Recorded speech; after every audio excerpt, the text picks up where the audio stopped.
충만함으로 이 자리에 함께 해주신 믿사옵고 저희를 마음판에 주님의 말씀을 새겨줄 수 있는 귀한 시간 될 수 있도록 인도해 주시고 믿사오니 모든 말씀 예수 그리스도 이름으로 감사함을 드렸습니다.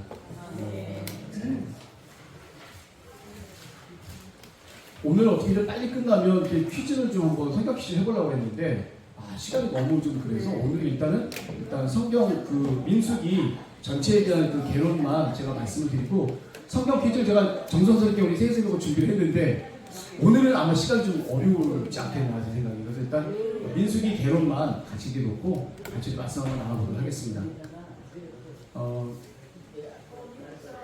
우리 저기 민수기는 다 읽으셨죠? 그러면 하시면서 다 읽으셨어요? 전체적으로 딱 놓고 봤었을 때 많은 일들이 있어요. 제가 보니까 요거는 그냥 민수기에 있었던 하나님의 역사를 그냥 간단하게만 제가 서술을 한번 해봤어요. 하나님의 역사가 과연 어떻게 있는지. 자, 우리 민수기를 읽으시면서 저번에 그 기억나는 그런 거나 은혜로운 게 뭐냐고 이렇게 여쭤봤는데 여자분들이 많으셔서 그런데 슬로브하세 딸들의 아버지가 이제 아들이 없으면 딸들에게도 꼭 재산을 불려달라. 기억 많이 나셨다고 하시더라고요. 그래서 하나님께서 정리해 주셨죠. 아들이 없는 그 집안에도 따님들에게 재산을 상속해주고 기업을 나눠줘라. 하나님께 정리해 주셨어요. 그래서 이제 따님들도 이제 이스라엘 민족에서 받을 수 있는 대신 그 민족에 한해서 그 자기 종족에 있는 사람들 남편들에게만 결혼할 수 있어요. 그래서 제한이 좀 있어요. 자, 우리 민수기 개론인데 한번 좀 혹시 자기가 좀 당시 읽으시면서 민수기에 딱 읽으면서 이거 정말 은혜 받았다 하는 그 혹시 딱 한 분만 말씀해 주시는 분 계세요? 혹시?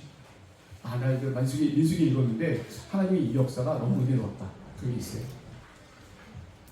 저는 딱 한 군데가 있어요. 좀 없었다가 딱 한 군데 있었는데 권사님 7장을 읽었을 때 처음에는 그냥 대충 읽었어요. 수송아지 같이 전차가 이렇게 7장이요? 네. 그 속질 7장. 네. 막 이렇게 바치는데 네. 너무 똑같은 많이 바치고 네. 또 여기 그다음에 족장들 바치는 분도 또 나오는 네. 우리가 기다리고 처음에는 그냥 이렇게 읽고만 넘어갔는데 똑같은 반복이 되니까 하지만 하나님이 굉장히 기뻐하시는 모습이 느껴져 왔어요.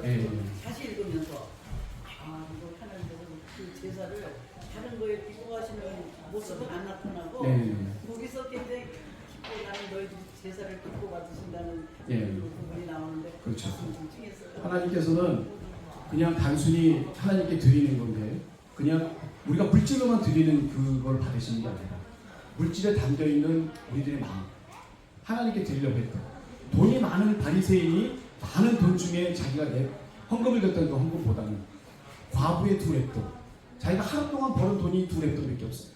굉장히 작은 돈인데 자기 모든 게 다 있어요. 오늘 돌아가서 아들하고 같이 먹어야 될 그 돈인데 이것조차도 너무 은혜로워서 너무 감사해서 그 2렙돈을 하나님께 드렸을 때 하나님 그 마음을 보시잖아요. 제사장들이 이게 지금 뭐냐면 성막을 딱 줬을 때 하나님께서 말씀하신 대로 거룩한 성막을 줘서 하나님이 임하실 곳을 만드셨잖아요. 그랬을 때 우리 각 종족의 지파에 있는 우리 두령분들이 종족의 대표분들이 이제 그 봉헌을 하는 거예요. 성막 봉헌에 대한 예물을 드리는 거예요. 예물을 드렸을 때 예물을 드린 사람 12날을 거쳐서 12지파가 다 드려요. 하나씩 다 드려요. 그런 것 똑같은 똑같은 예물을 드리지만 예물을 드렸던 그분들의 마음이 하나님께 기쁨으로 연락을 드렸을 때 하나님이 기뻐 영광 받으셨다는 얘기거든요. 그걸 아마 느끼신 것 같아요. 우리 권사님께서. 저는 한 군데 정말 은혜가 받은 게 있어요. 그걸 제가 말씀을 드리면서 제가 받았던 은혜를 한번 나눠보도록 하겠습니다. 이제 전에 많이 읽었던 그런 말씀인데도 이번 주는 저한테 너무 많이 와닿아서 제가 계속 봤던 그런 말씀이었어요. 자, 우리 민수기라고 한다면 말 그대로 민수기 사람들의 명수를 계수하는 기록한 글이 바로 이게 민수기예요. 딱 2번 제가 기록된다고 말씀드렸죠. 애굽에서 탈출했었을 때 과연 이스라엘 민족이 몇 명이나 될 것인가, 싸움을 할 수 있는 사람들, 그리고 이 사람들이 무리를 잘 져서 어떻게 행진을 할 것인지에 대한 그 방법을 논하기 위해서 계수를 갖다 하게 됩니다. 2번째 계수가 이제 40년 동안 광야를 돌게 되잖아요. 죄를 지어서 40년 동안 죄를 짓고 난 다음에 이제 본격적으로 가나안이라는 곳에 들어가서 거기에 있는 민족들과 싸움에서 이기기 위해서 과연 싸움할 수 있는 사람들의 명수가 몇 명이 되느냐. 그리고 들어가서 땅을 갖다 얻게 되면 과연 지파별로 얼마만큼 다 나눠주게 되느냐. 그래서 싸움과 또 땅 분배를 위해서 두 번째 이제 계수를 하게 되죠. 계수의 변화는 사실 별로 없는데, 자 1차 이스라엘 군대가 계수가 됩니다.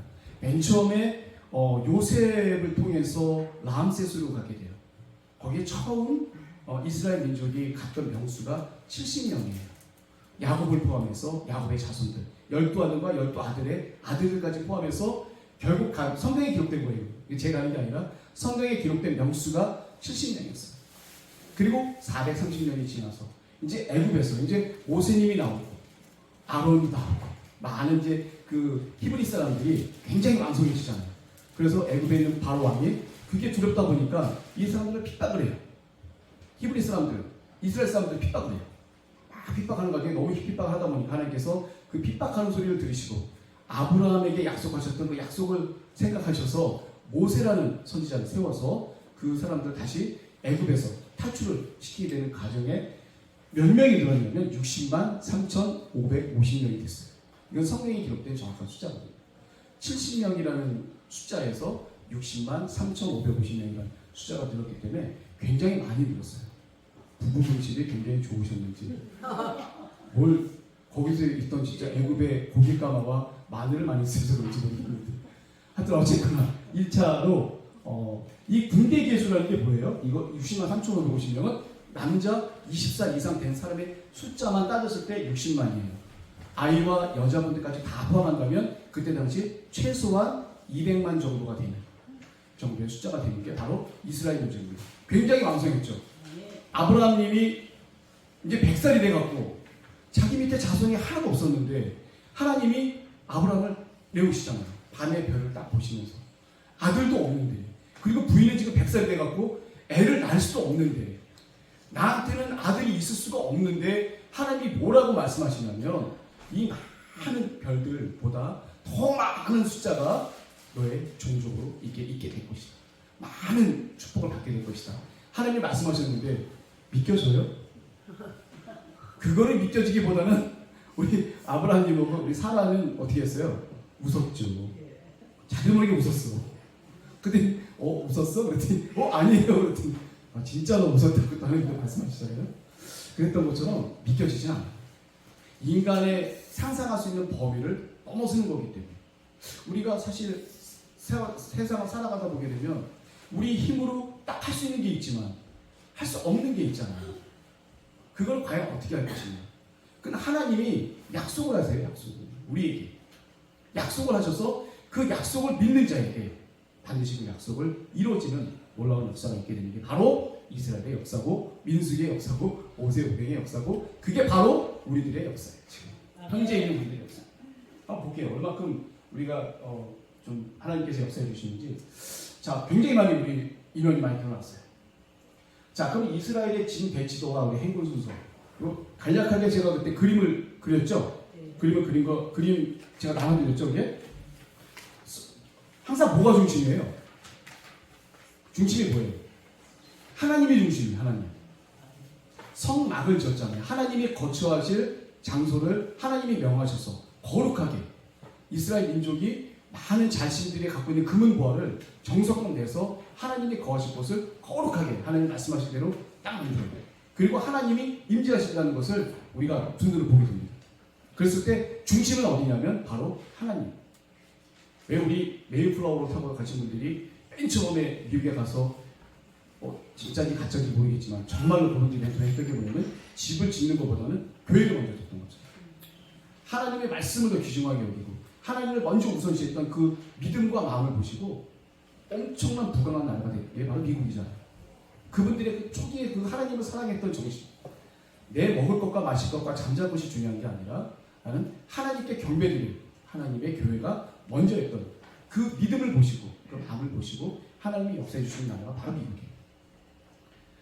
자, 그리고 장막 배치도 갖다 보게 되면 항상 성막이 딱 정중앙에 있어요. 그리고 동서남북으로 누가 있냐면 레위인들. 하나님의 그 지파 중에서 하나님께 온전히 그 예배를 위해서 또 성막을 관리하는 걸 위해서 거룩하게 구별됐던 지파가 바로 레위 지파예요. 이 레위 지파에 무라리 자손, 고핫 자손, 게르손 자손이 있습니다. 그래서 북편으로는 무라리, 남편으로는 고핫, 또 서편으로는 게르손 자손, 동편에는 문이 있는 곳이에요. 성막의 동편이 문이 있는 곳인데 여기는 아론과 그의 아들들과 모세님이 거했던 그 장소가 바로 이 장소입니다.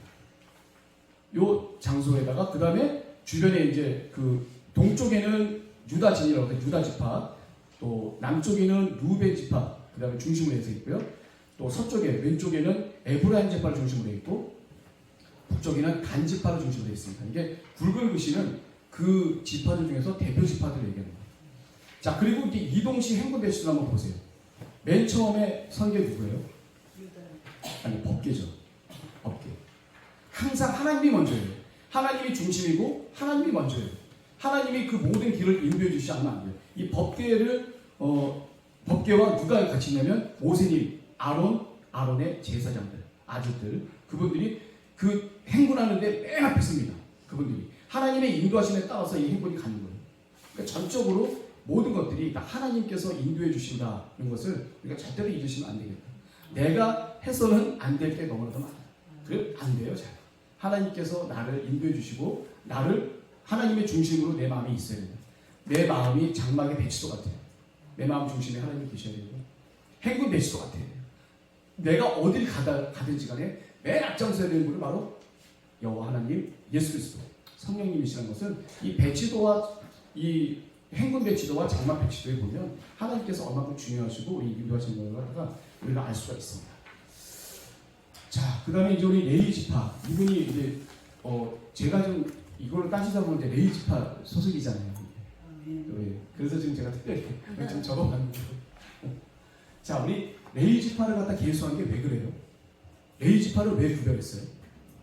하나님이 이스라엘인들에게 말씀하신 게 뭐예요? 너희들 초태생, 처음 난 것은 다 나한테 돌려라. 왜 돌리라고 했을까요? 마지막 10번째 제약이 장자의 제약. 애굽에 있는 모든 처음 난 아들들은 하나님이 다 죽이겠다. 그 대신 문설주에 흠없는 어린 양의 피를 바르는 그 집만큼은 내가 넘어가겠다. 그게 넘어간다는 의미에서 6월절이 처음 나오게 됐잖아요. 했어. 6월절.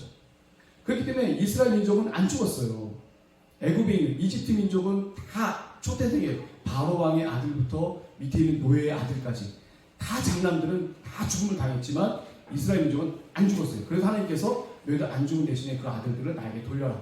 그래서 돌렸을 때 대신 아들들이 진짜 오는 게 아니라 그 아들들을 갖다 대신 돌림을 받은 사람들이 바로 이 레위 지파라고 하나님께서 말씀을 하셨죠.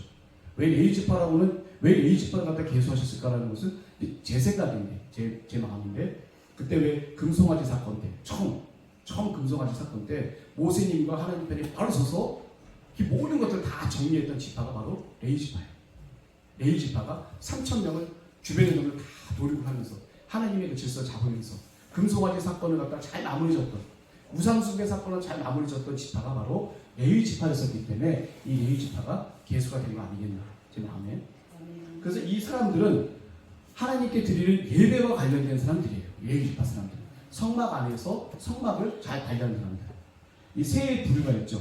세 부류. 아까도 봤지만 이 레위라는 사람의 아들이 첫째가 무라리, 둘째가 고핫, 첫째가 게르손, 둘째가 고핫, 셋째가 무라리. 이 세 명의 아들이 있어요. 이 고핫 자손은 성막 안에 있는 물품들을 관리하는 사람이고, 무라리 자손들은 뭘 관리하냐면 이 천막의 이 기둥들, 무거워요, 기둥들이. 이 기둥들을 관리했던 사람이고, 게르손 자손은 이 천막을 관리했던 이런 사람들이에요. 그래서 그렇게 그 성막에 대한 것을 관리하면서 이제 이 성막이 이제 옮겨가게 되잖아요. 행진할 때 옮겨가게 되잖아요. 그걸 다 분해해갖고 다 져요, 자기네들이. 그리고 지고 다니는 사람들이고, 무거운 건 어떻게 돼요? 수레를 줘갖고 수레에다가 담아서 이렇게 옮기게 되죠. 그렇게 되는 거 알 수 있습니다. 그래서 레위 지파의 계수가 22,000명, 또 30세 이상 50세까지 이 성막에서 봉사할 수 있는 사람의 숫자를 계수했더니 8,580명. 이렇게 되는 사람들이 이렇게 됐었다. 참고로 22,000명을 계수했는데 이 레위 지파 사람들이 그 이스라엘 지파 초태생 사람들을 갖다 대신했던 사람들인데 그 사람들의 숫자가 22,273명이었는데 이 레위지파 사람들이 273명이 적잖아요. 초태생이니까.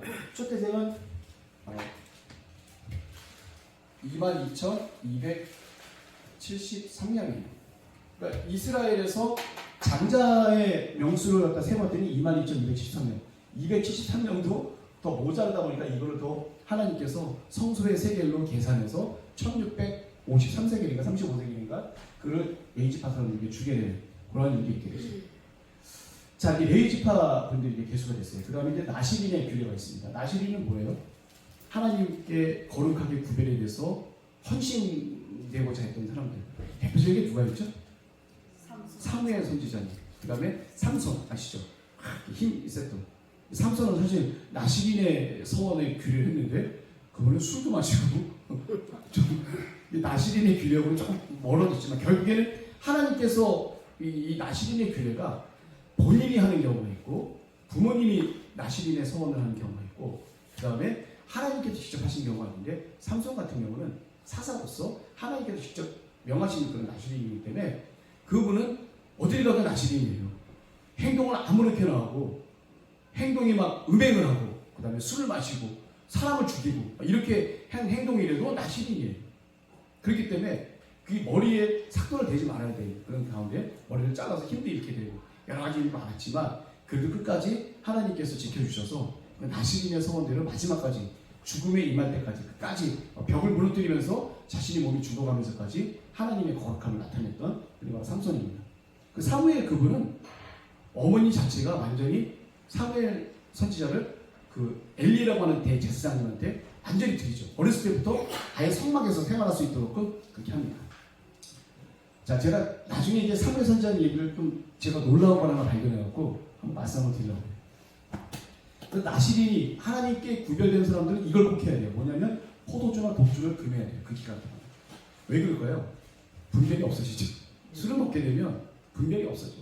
뭐가 옳은지 뭐가 안 옳은지 잘 몰라요. 철저하게 술을 먹지 말아야 됩니다. 그리고 두 번째 머리에 삭도를 대지 말아야 돼요. 머리를 깎지 말아야 돼요. 이거는 하나님의 면류관에 대한 그 상징하기 때문에 이 머리를 삭도를 대지 않도록 되어 있고요. 세 번째는 시체를 가까이. 시체는 뭐예요? 부정한 거잖아요. 죽음은 죄의 삭시라고 생각했기 때문에 죄의 삭스로 된 그 시체의 그 모습을 만지거나 이렇게 되면 그 사람이 부정을 하게 돼요. 그래서 부정한 사람은 반드시 일주일 동안에 거룩한 기간을 갖다가 거치지 않으면 다시금 이걸 할 수 없도록 그렇게 되어 있거든요. 그래서 시체를 가까이 하지 말고 세 가지를 꼭 지키면서 해야 될 게 바로 나시린의 규정입니다. 자, 이 6월절 규례를 제가 나중에 한번 말씀을 드리려고 하는데 6월절 규례를 하게 돼요. 6월절이 뭐죠? 아까 제가 얘기했죠. 장자의 재앙에서 면하게 되는 날을 기념하는. 네, 근데 생각해 보세요. 우리 부모님도 오늘 어버이날인데 우리 어버이날 중에서 우리 부모님들이 가장 슬플 때가 뭘까요? 가장 슬플 때. 돈이 없어졌다? 재산을 잃었다? 자식이 죽을 때. 이게 가장 큰 효도는요. 자식이 가장 큰 효도는 뭐냐면 어머니보다 늦게 죽어요. 일단 그게 효도예요. 저는 그렇게 생각해요. 어머님보다 먼저 가는 자식은 어떻게 보면 어머님으로서는 마음이 아프죠. 그래서 이 장자가 죽는 것을 면하게 됐다고 하면 굉장한 축복이에요. 죽을 수 있었는데 다 같이 죽을 수 있었고 다 같이 할 수 있었잖아요. 하나님께서. 근데 이스라엘 백성만큼은 애굽의 백성과 구별되게 하셔서 6월절 때 문설주에 좌우 설주와 문인방에 이 세 곳에다가 피를 발라서 그것을 넘어가게 하셨던 그런 놀라운 역사가 바로 6월절입니다. 이거를 꼭 지키라고 말씀하세요. 오겠어요? 그 집안이 파탄나는 거예요. 장남이 죽으면 그 집안은 파탄나는 거예요. 어머니 아버지 살 소망도 없어져요. 이건 대부분 사람과 아닌 사람은 천지 차이죠, 사실. 상상할 수 없는 일입니다. 자, 그랬던 그런 것들을 규례를 지켜라. 근데 이건 제가 나중에 한 번 더 말씀드려야 돼요. 자, 그래서 우리 6월절 어린 양의 피가 있어요. 어린 양을 죽여서 6월절 때. 6월절이 어느 때예요? 출애굽을 애굽에서 이제 하나님께서 막 탈출을 시키려는 바로 그 시점이 바로 6월절 딱 그 날이에요.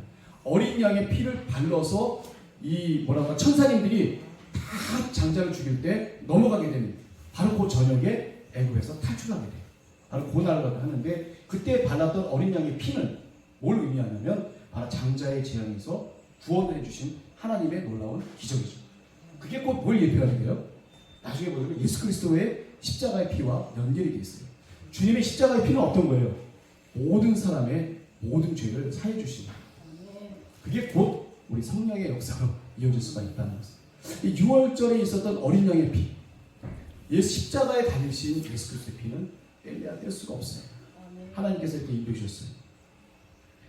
그 다음에 놀라운 성령의 역사까지 이제 벌어지게 됩니다. 자, 그래서 이 6월절 규례를 하나님께서 잊지 말고 잘 지켜라. 너희들 장자가 죽을 뻔했는데 그 죽음에서 면케된 거 정말 잘 매년마다 지켜라 라고 하는 이유가 있겠죠? 왜 규례를 지키라고 할까? 그 이유를 이따 한번 생각해 보도록 하겠습니다. 자, 이제 성막에 거룩한 성막이 되는데 하나님께서 딱 임재하시는 것을 사람들이 눈으로 볼 수 있어요. 뭐예요? 지성소 위에 구름이 확 내리게 되죠. 그게 바로 하나님이 임재하시는 거예요. 낮에는 구름 기둥이 임하시고 밤에는 불기둥 같은 게 임하셔서 하나님이 우리와 함께 하신다는 것을 우리가 눈으로 목도할 수 있어요. 지금은 어떻게 돼요? 내 마음 가운데 계시는 성령께서 내 마음 가운데 주장하시는 성령의 역사가 우리 마음 가운데 확신을 오게 되죠. 근데 그때 당시에는 우리가 낮에는 구름 기둥, 밤에는 불기둥이 임하세요. 이 광야라고 하는 것은 어디가 위험한지 어디가 안전한지를 알 수가 없어요. 그렇잖아요? 어디가 안전한지 어디가 위험한지 어떻게 알아요? 그거를 어떻게 하게 돼요? 이제 출애굽 한지 2년에 2월 20일날 처음으로 이제 성막에 이제 하나님의 구름이 뜨게 돼요. 그게 움직일 때마다 성막을 다 헤쳐갖고 메고 글로 가야 돼요. 곧 다시 그 위치에 그대로 성막을 만들어서 딱 만든 다음에 진 배치도 그대로 해야 돼요. 하나님이 임재하신대요.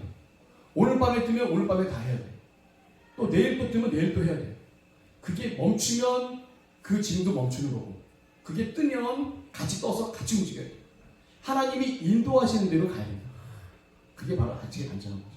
하나님이 인도하시는 길로 가야 된다고 하는 것을 여기서 우리가 알 수가 있겠죠. 그 명하세요. 하나님께서 이스라엘 민족에게 내가 뜨면 같이 떠서 같이 오고 내가 같이 머무르고 있으면 너희들도 같이 그곳에 머물러야 된다. 그게 가장 안전한 것이라고 볼 수가 있겠죠. 자, 그래서 이제 시내 광야에서 첫 행군이 이제 이루어집니다. 그게 출애굽을 한 지 그 다음 해 2년째 됐을 때 2월 20일 날 이거는 기록이 되어 있어요. 근데 문제가 뭐냐면 사람들이 이제 행군을 하게 돼요. 이제 행군해서 쭉 가는데 산길 가는 곳에 가자마자 뭘 하게 되냐면 불평을 해요. 힘들잖아요. 먹을 게 없으니까. 그리고 목마르니까. 사람이 가장 약한 게 먹을 거와 목마르고 잠 못 자고. 이게 어떻게 보면 육신의 우리가 감옥이라고 하는데 이 육신이 그런 부분이 만족되지 못하면 사람은 돌변하게 돼 있어요. 헐크를 변하죠. 눈에 뵈니까. 뭐 장자의 재앙을 면했는데 출애굽에 뭐 다 물땀을 이렇게 싸갖고 우리가 출애굽을 갖다 해갖고 홍해 바다라고 우리가 건너왔는데 아무 의미가 없어요. 눈이 훅 돌아가갖고 별 일이 없어. 그래서 우리가 6월절을 잘 지키라는 거예요. 생각을 하라는 거예요. 나에게 귀중했던 그 날들을 항상 마음에 새기라는 게 뭐냐면 힘들고 어려울 때가 왔었을 때 하나님한테 불평하지 말아요. 그때를 생각하라 이거예요. 그때를 기억해요.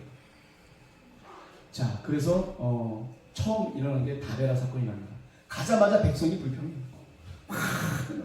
왜 하나님이 우리 갖다 이런 데 끌어내갖고 물도 안 주고 풀도 없고 먹을 것도 아무것도 없는데 왜 우리가 했냐고 했을 때 하나님이 이제 너무 노하셔갖고 그 천막에 있는 이스라엘 진에 불을 갖다 붙이시게 되죠. 그게 바로 다베라 사건이라고 해요. 다베라라는 것이 사건이 벌어집니다. 또 두 번째 뭐예요? 고기를 먹고 싶다고 또 불평을 해요. 이스라엘을 보게 되면 이방인들이 있어요.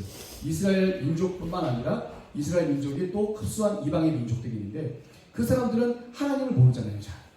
그리고 뭐 자기가 이제까지 해놨던 우상 숭배와 고기를 먹던 것과 이걸 다 생각하기 때문에 이스라엘 사람들하고 지금 이 광야에서 물 한 방울 풀 한 폭이 없는 곳에서 생활하려니까 이제 미치겠어. 그러면 어떻게 돼요? 막 불평을 해요. 불평을 질렀는데 옆에 있는 이스라엘 백성도 그 불평을 올만해요. 그래서 여러분 중요한 게 뭐냐면요. 내가 하는 불평 내가 하나님께 하는 그런 불평과 이 잘못은요, 옮겨요. 옮겨 타면 어떻게 돼? 그 사람도 똑같은 죄를 짓게 돼요. 그리고 하나님은 옮겼던 사람의 죄를 굉장히 중요하게 여깁니다. 그게 어디 사건이 나오냐면 이 다음 사건이 나옵니다. 그 불평을 옮기는 거에 대한 죄는 사망이에요. 하나님 그렇게 하셨어요. 그만큼 나의 불평이 남이 불평할 수 있는 조건을 만들면 안 됩니다. 절대 그러면 안 돼요. 불평하면 안 돼요. 오늘도 보면 목사님께서 뭘 말씀하시고, 우리 목사님의 설교의 대부분이 뭐예요? 하나님을 기쁘게 해야 돼요. 하나님을 기쁘게 해야 나에게 하나님이 역사를 주신다 이거예요. 불평하는 사람에게는요, 이 40년 광야 동안 불평했던 사람은 40년 광야에서 한 사람도 살지 못했어요. 불평 안 했던 딱 두 사람이 있죠. 여호수아 갈렙. 이 두 분만이 하나님이 인정하셔서 가나안을 들어보냈어요. 나머지는 다 죽였어요. 하나님께서. 너희들 안 된다. 40년 동안 다 돌고 돌면서 그 사람들 다 죽게 돼요. 자, 이제 중요한 사건이에요. 제가 이 사건에 아주 은혜를 받았어요. 가나안 정답.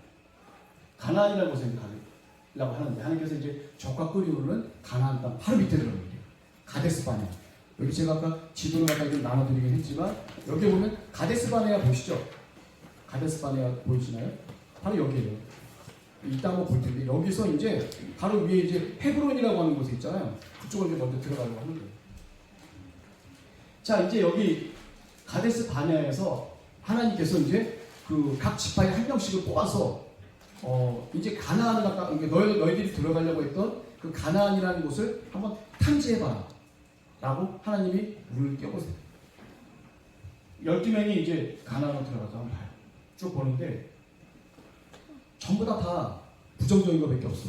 그게 뭐냐면 딱 들어갔는데 아무도 없을 줄 알았죠. 그리고 아주 좋은 곳이고 정말 자기네들이 가면 그냥 다 함락시킬 수 있을 거라고 생각을 했는데 가보니까 안악자손이라고 해요. 아주 거인족들이 있어요. 아주 성질이 아주 광폭하고 힘센 사람들. 그 사람들이 있고 다른 족속은 아주 성읍이 아주 견고하고 튼튼하고 무장된 사람들에다가 철무기에다가 막 온갖 거 다 해보니까 우리는 잽도 안 되겠어. 아니 갈 데가 없는 거예요. 지금 이 사람들 돌아갈 데가 없어요. 애굽에 있다가 애굽을 나왔기 때문에 애굽을 갈 수도 없어요. 이 광야에서 떠돌 수밖에 없는 그런 사람들이 오직 유일한 희망은 어디예요? 가나안밖에 없는 거예요. 하나님이 인도해 주신다고 했으니까 좋은 땅이라고 하고 적과 꿀이 흐르는 땅이라고 하고 정말 아름다운 땅이라고 하는데, 그러면 우리가 거기로 들어가면 우리 이제 살았다. 이제 거기 들어가기만 하면 된다라고 생각해서 12명을 보냈더니 12명이 갔다가 오면서 과일 같은 게 엄청 커요. 에스골 골짜기라고 하죠. 에스골 골짜기에 가서 포도가 있는데 포도 한 송이를 한 사람이 못 들고 두 사람이 나눠서 이렇게 들고 와요. 굉장히 커요.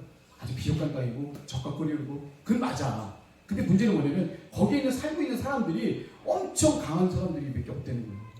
자기들 딱 봤었을 때 자기네들은 그냥 조그마한 그 짐승 정도밖에 안 될 정도로, 잽이 안 될 정도로 너무 강한 사람들이 거기 있다 보니까 이 10명이, 12명 중에 10명이 부정적으로 백성들에게 얘기를 해요. 적과 꿀이 흐르지만 거기에 갈 수 없다. 근데 그러니까 우리가 가나안으로 들어가면 모든 게 다 해결될 줄 알았던 이스라엘 백성들이 하루 동안을 밤새도록 울어요. 그리고 울면서 하나님 앞에 또 불평하게 되는 거예요. 왜 우리를 갖다가 그 출애굽에서 끌어내서 이 힘든 광야를 가면서 갈 수도 없는 왜 이쪽 이 가나안을 인도하려고 했냐. 그러면서 그 사람들이 뭐를 하냐면 우리 장관을 하나 세우자. 장관 하나 세워서 그 장관을 갖다가 통해서 우리가 다시 애굽으로 돌아가자. 그게 얘기가 되는 거예요. 그랬더니 바로 그때 갈렙이 딱 뭐라고 얘기를 하냐면, 그러니까 이 사람들은 이제 모든 게 다 이제 체념할 수밖에 없는 그런 상황이에요. 갈 수도 없고 안 갈 수도 없고 애매한 그런 상황에서 갈렙이 뭐라고 얘기하냐면, 제가 이 말씀을 읽으면서 되게 은혜 받았는데요. 갈렙이 뭐라고 얘기하냐면 옷을 찢어요. 사람들이 너무 하나님 앞에 불평을 하고 너무 선을 넘어서는 그런 불평을 하니까 그 어느 정도냐면 모세님하고 아론님이 그 불평하는 그 사람들이 너무 극대하게 심하게 불평하다 보니까 아무것도 못하고 그 사람들 앞에 엎드러져요. 엎드려서 아무것도 못하고 꼼짝 있는데, 그때 갈렙이 뭐라고 얘기하냐면 옷을 막 찢으면서 뭐라고 하냐면 이스라엘 자손의 온 회중에게 일러 가로되 뭐라고 하냐면 우리가 두루 다니며 탐지한 땅은 정말 심히 아름다운 땅이다. 갈렙이 얘기를 해요. 그 10명 말고 12명 중에 10명 말고 다른 사람들이 갈렙은 그분이 뭐라고 하면 오직 여호와께서 만약에 우리를 기뻐하시면, 하나님께서 우리를 기뻐하게 하신다면 우리가 그 땅을 인도하여 들여주실 거다. 하나님께서 그 강력한 믿음이 있는 거예요. 그리고 그곳은 과연 젖과 꿀이 흐르는 땅이고 오직 여호와의 말씀을 거역하지 말아라. 또 그 땅 백성을 두려워하지 말아라. 그들은 우리의 밥이다. 아무것도 아니다. 그들의 보호자는 그들에게서 떠났고 우리는 여호와 하나님이 함께 하십니다. 갈렙이 옷을 찢으면서 막 분통을 내면서 막 얘기를 할 때 이 이스라엘 백성들이 갈렙을 돌로 치려고 할 그쯤에 하나님이 딱 나타나십니다. 그래서 이 사람들에게 너희들은 이제 다 못 들어가고 40년을 광야를 돌면서 너희들은 다 죽고 너희들이 붙잡혔겠다고 했던 너희 아이들은 여호수아 갈렙을 제외한 여호수아 갈렙과 다 같이 들어가게 됩니다. 그러니까 불평했던 사람들은 하나님이 다 죽이시고 이 40년 동안 광야를 돌게 하셔서 다 죽이시고 나머지 이제 자손들을 들어가게 하겠다.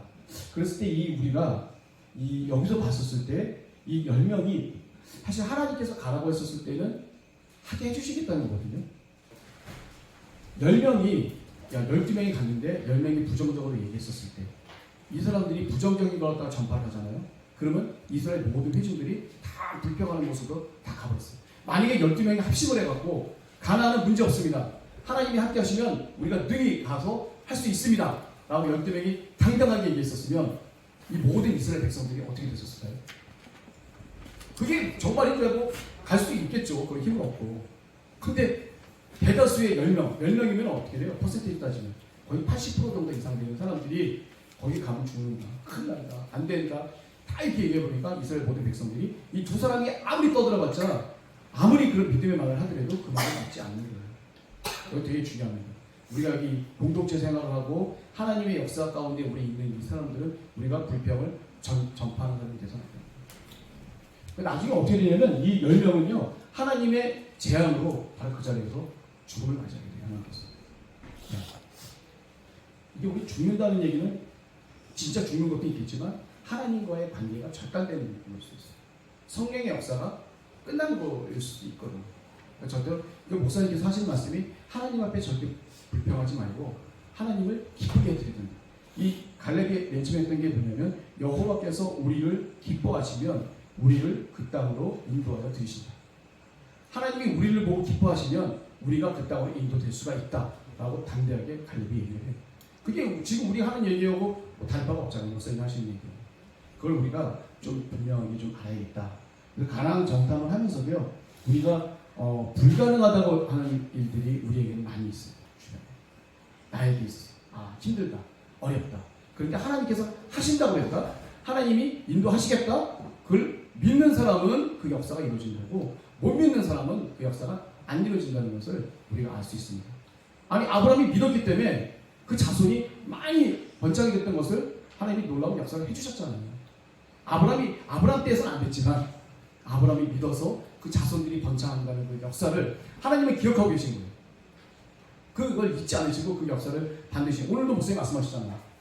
기도하는 거 반드시 땅에 떨어지지 않고 하나님께서 기도하는 사람의 그 기도는 반드시 이루신다 라고 오늘 아버지께서 목사님의 입술을 통해서 말씀하셨어요.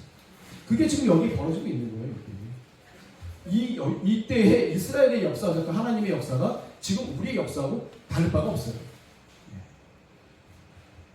하나님의 일을 열심히 하면 내 거 잘 돌아보지 못해도 내 것은 하나님이 다 알아서 해주신다고 하는 말씀도 오늘 하셨던 것 같아요. 그래서 우리가 이 가나안 정탐을 보면서 정말 해야 될 게 뭐냐면, 내가 불평하지 마. 내 불평이 옆으로 탈 수가 있어요. 그리고 그 죄는 엄청 커요. 나만 불평하면 되는데 나로 인해서 딴 사람이 하나님께 불평을 하게 된다고 한다면 그건 엄청난 죄가 될 수가 있습니다. 절대 불평하지 마세요. 불평해봤자 될 게 또 뭐 있어? 변한 게 또 뭐 있어? 믿고 나가야지. 죽기 살기를 나가야지. 어떻게? 뒤돌아설 수도 없어요. 전제만 하는 거야. 앞으로 하나님을 믿고 나가는 거예요. 그랬을 때는 하나님께서 천국 백성을 인도해 주시는 것을 우리가 이 성경에 이미 기록된 거가 이미 다 나와 있습니다. 자, 그 다음에 이제 중요한 게 이제 고라 일당의 반역이 나와요. 고라, 제가 저번에 말씀드렸죠? 고핫 자손들 중에. 그러니까 그 성막 안에 있는 물품들을 갖다가 관리하는 그러한 고핫에 있는 그 가족들이 중에 고라라고 하는 사람이 있는데 이 사람이 이제 어깨가 높아진 거예요. 왜 모세하고 아론에게만 하나님이 그걸 해주시냐? 우리도 지금 성막 안에 있으면서 하나님의 말씀을 듣는데 왜 우리는 이게 아무것도 아니냐? 라고 하면서 이스라엘 온 회중을 다 휘잡았어요. 이스라엘 백성들은요, 대부분이 하나님 편에 안 섰어요. 왜냐면 몸이 힘들고 지치니까 불신하게 되는 거예요, 하나님은. 모세를 불신하고 아론을 불신하고. 이스라엘 민족 자체의 태생이 그냥 불신이야. 자기가 힘드니까. 하나님을 온전히 못 믿는 거예요. 여호수아 갈렙처럼. 그러다 보니까 이 고라가 했던 그 말에 다 동조하게 돼요. 그거에 대한 증빙을 제가 말씀드릴게요. 이제. 그래서 고라와 또 고라에게 반역에 동조했던 엘리압의 아들 다단과 아비람, 이거 루벤 지파 사람들이거든요. 벨렛의 아들 온이라고 하는 사람이 있어요. 고라, 다단, 아비람, 온, 이렇게 이 네 사람이 고라와 함께, 그리고 이스라엘 대표하는 250명의 대표 두령들이 있는데 그 사람까지도 다 합했다고 한다면 이스라엘 전체가 합해졌다고 봐도 돼요. 그러니까 한마디로 얘기하면 모세, 아론의 아들들만 왕따 해버리고 나머지 다 모인 거야, 그냥. 예? 다 모였어. 그리고 모세와 아론을 갖다가 이제 협상을 하려고 하는 거예요. 지금 막말로 얘기하면 이 상황이. 그래서 하나님께서 어떻게 했어요? 고라, 다단, 아비람, 벨렛 이 집안을 땅속으로 갖다 가두셨고 그 집안 자체를 땅에다 묻어버리셨죠. 그리고 그 전에 뭐라고 해요? 그 지파에서 다 벗어나라. 다 도망가라. 안 그러면 너희들 같이 망하니까 다 도망가라. 원래는 다 죽이려고 했었는데 모세님이 중재를 하게 돼요. 그래서 다단과 아비람과 고라와 요 세 집. 온이라는 사람이 또 나중에 또 빠져. 이유를 정확히 모르겠지만 뭔가 회개가 돼서 그 가운데 들어가지 않았던 것 같아요. 지금 아무는. 그래서 고라, 다단과 아비람. 그런데 희한한 게요.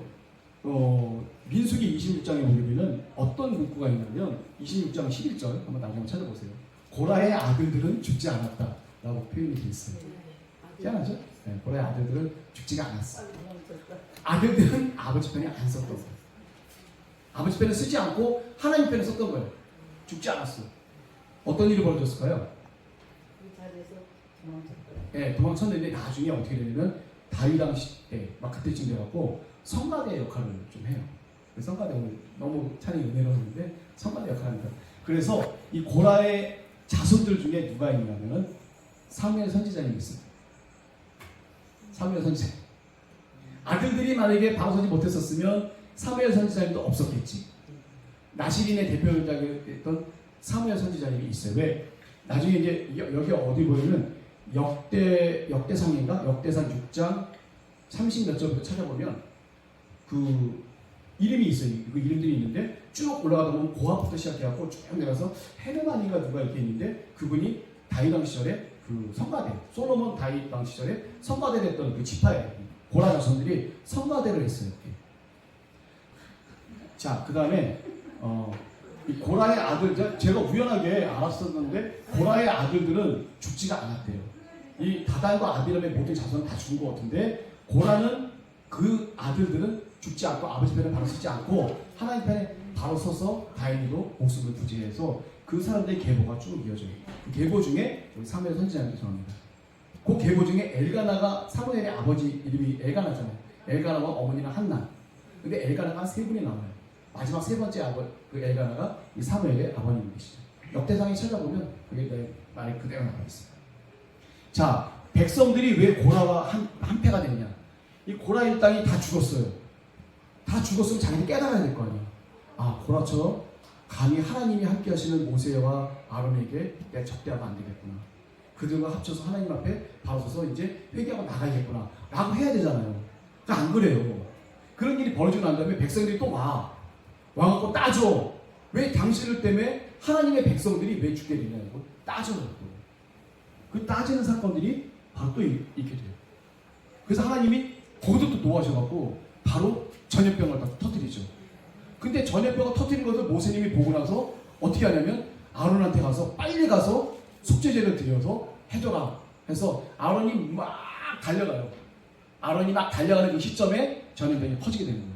모세님은 감각을 느끼고 하나님이 전염병을 퍼뜨릴 거라는 감각을 느끼고 빨리 아론한테 가서 빨리 속죄제를 드려라. 그리고 딱 들어가서 속죄제를 드려서 죽은 자, 벌써 이미 죽어가는 사람들이 있는데 죽은 자와 산 자의 딱 가운데 섰었을 때 바로 자연병이 멈추게 돼요. 그때 멈추게 됐을 때 죽었던 사람이 14,700명.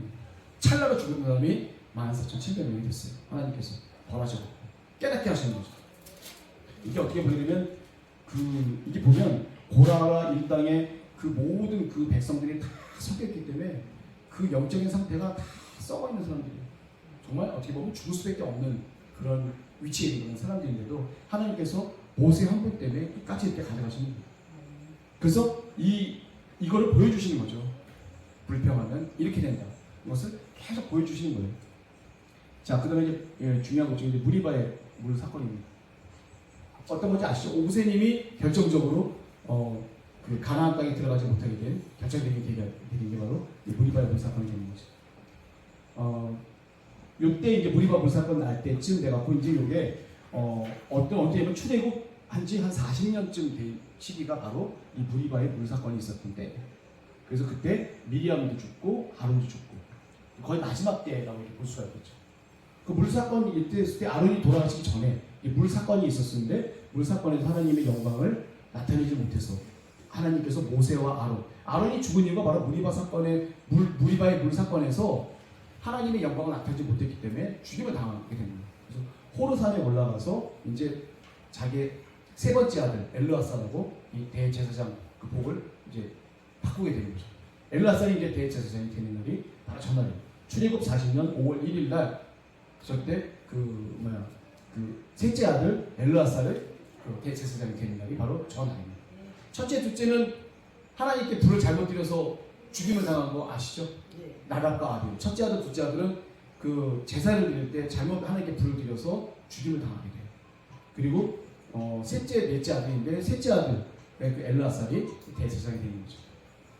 자, 이제 시간이 없어서 이제 그 다음에 자 이렇게 왕성 이게 보기에는 제가 저번에 말씀드렸지만 이스라엘 민족들은 불평하지, 죄짓지 막 온갖 추잡한 걸로 다 뭉쳐있는 게 이스라엘 백성이에요.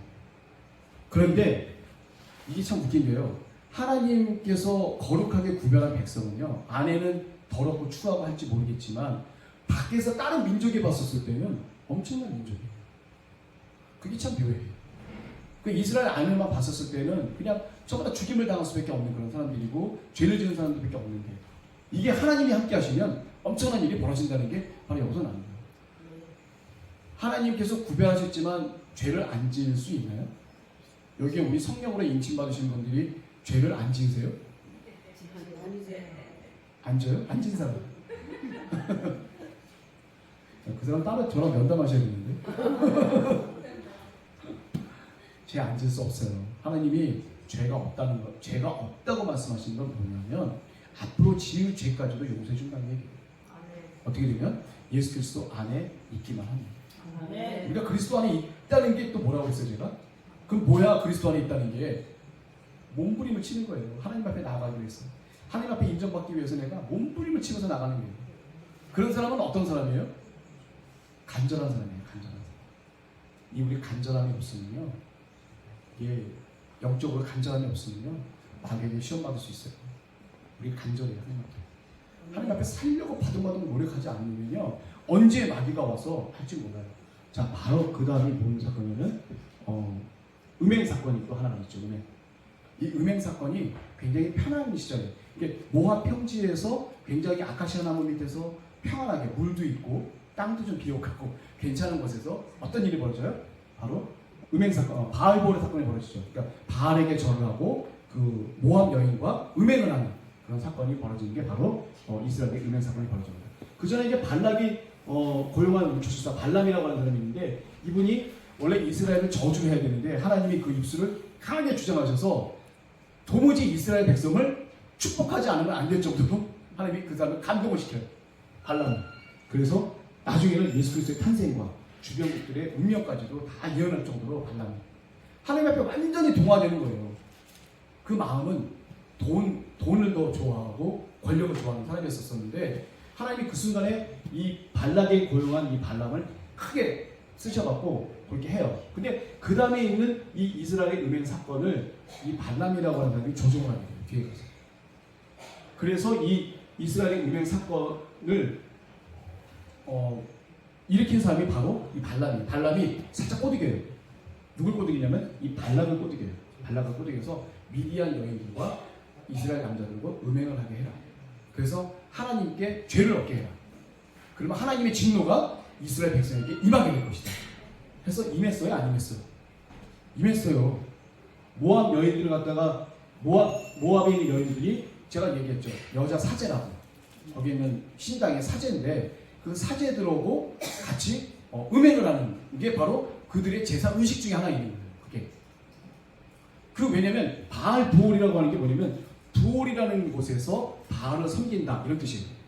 이게 바알이 뭐냐면 다산, 그 다음에 뭐죠? 비를 주관하는 그런 신인데 한마디로 얘기하면 뭐라 그럴까 다산이다 보니까 음행을 저지를 수밖에 없는 그 의식이 같이 포함될 수밖에 없는 그런 상황이 되는 거죠.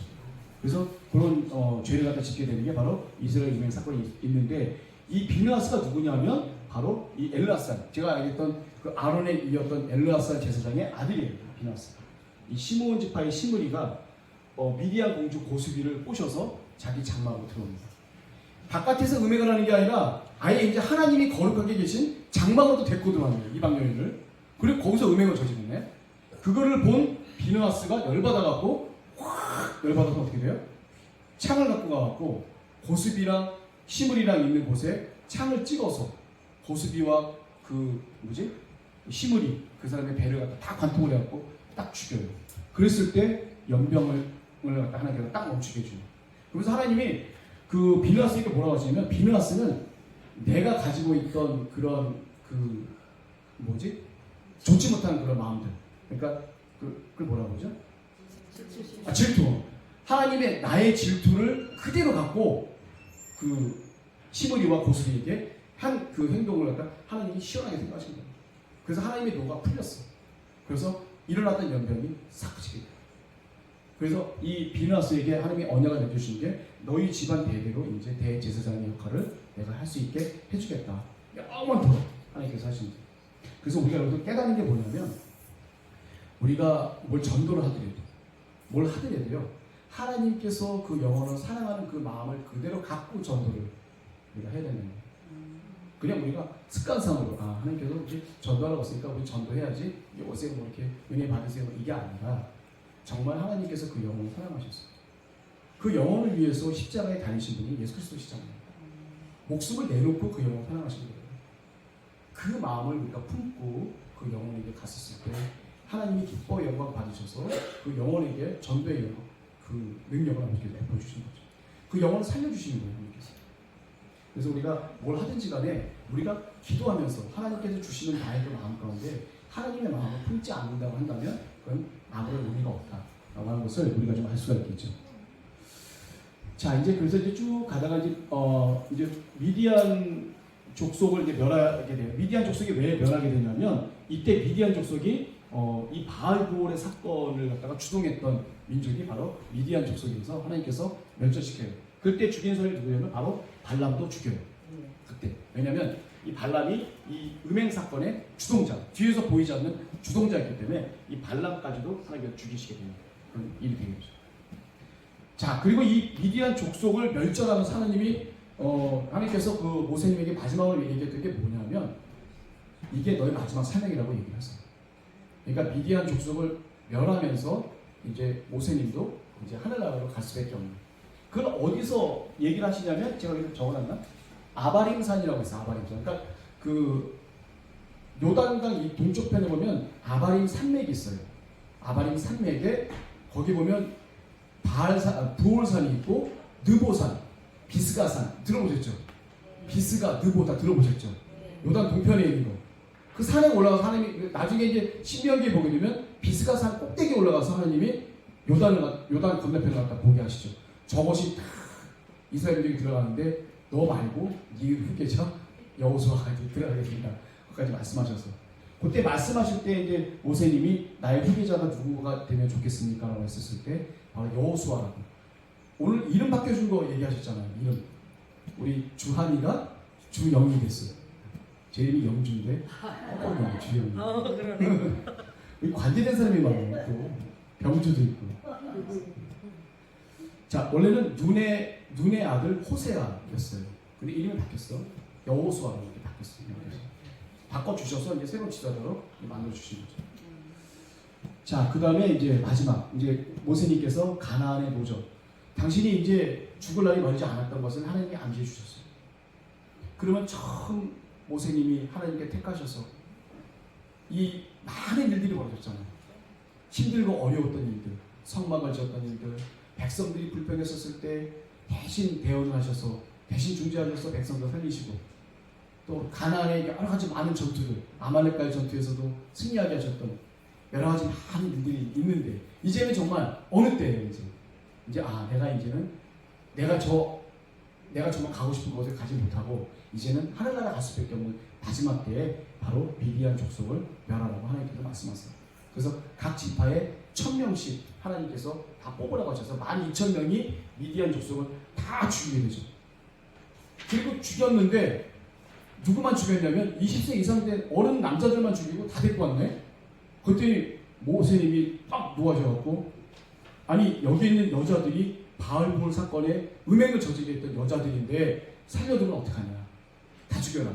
그러니까 미디안 족속은 하나님께서 다 멸절시킨 대표적인 케이스가 된 거죠. 그래서 남자는 아이 포함해서 한 명도 못 살았어요. 여자는, 남자를 경험한 여자는 다 죽임을 당하고, 남자를 경험하지 못한 여인들은 이 이스라엘 백성들에게 노예나 아니면 다른 일하는 곳으로 갈 수 있도록 그렇게 하나님께서 처리해 주셨어요. 이게 뭘 의미할까요? 이게 뭘 의미해요? 어떤 걸 의미하죠? 어떤 걸 상징하죠? 이제 앞으로 가나안에 들어갔었을 때 이렇게 해라.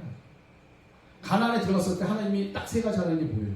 들어가서 그 사람들 싹 다 쫓아내고, 그 사람들이 갖고 있는 우상을 섬겼던 모든 신당들을 다 부셔버리고, 얘네들이 거기 안에 들어가서 딱 지키고 살아라, 요거거든요. 근데 실제로 여호수아서 보게 되면 알겠지만 그렇게 못한 지파들이 많아요. 그리고 몇 안 돼요. 완전히 들어가서 진짜 싸그리 죽이고 딱 가서 완전히 제대로 했던 사람, 대표적인 사람이 누구냐면 바로 갈렙. 이 사람은 아까도 그 했던 행동이잖아요. 이 갈렙이 누굴 어디를 갔다가 들어가죠? 안악자손, 이 거인족 얘기하잖아요. 10명이 왔고 거인들이 있는데 거기 어떻게 들어가냐 했을 때 그 거인들이 사는 곳을 당당하게 가서 거인족들 다 몰아내고, 내 나이 85세에 기골이 장대하고 난 모든 걸 살 수 있는 이 시기에 이 산지를 내게 주소서. 찬양도 드렸죠. 당장 말 타고 올라가서 거기 사람들, 안악자손들을 어떻게 물리쳐요? 하나님의 능력으로 물리치는 거예요. 갈렙이 세서 물리친 게 아니에요. 하나님이 나와 함께 하시면 저들 물리치는 걸 눈치 못함이 없다. 그 전에 먹었던 그 마음을 하나님이 보시고 거기에 능력을 부어주었고 안 되는 일이 없게 만드는 거예요. 하나님이 나에게 주신 말씀들 귀하게 생각하세요. 헛되이 돌아보지 마시고 그걸 마음판에 새기셔서 하나님이 이루신다고 하고 말씀하신 거는 반드시 이루신다. 반드시 믿고 나가셔야지만 승리할 수 있습니다. 조금이라도 의심하지 마세요. 사단은 눈에 보여지는 것에 우리가 의심할 수밖에 없게끔 만드시잖아요. 자, 그래서 이제 노정의 횡보를 갖다 이렇게 보려고 하는데, 제가 지도 있잖아요. 지도가 좀 간단히 좀 보고, 지도에 보게 되면 다 이렇게 나와 있어요. 이렇게. 맨 처음에 왼쪽 중간에 보게 되면 맨 왼쪽 들어가면 람세스, 또 화살표 따라오면 돼요. 숫꽃, 그 다음에 에담이라는 곳에 우리 김재용 과사님 맞았던 에담. 하나님께서 구름기둥과 불기둥을 함께 하셨던 처음으로 이 에담, 그 다음에 비가이로 바알수본 건너편에서 이제 홍해를 건너갑니다.